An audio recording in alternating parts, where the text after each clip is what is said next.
ostvarila i osobni rekord od 5,79 metara, što je 8 cm bolji rezultat od njezina dosadašnja rekorda.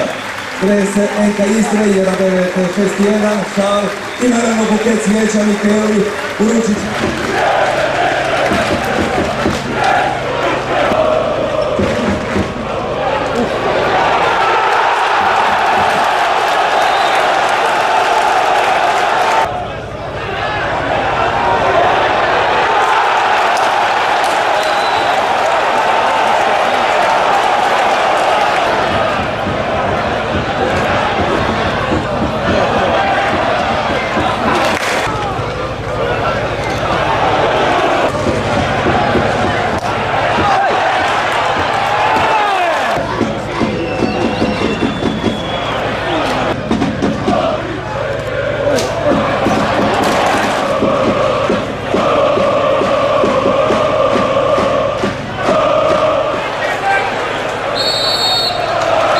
Završena je utakmica Istra 191, Rijeka 0-2.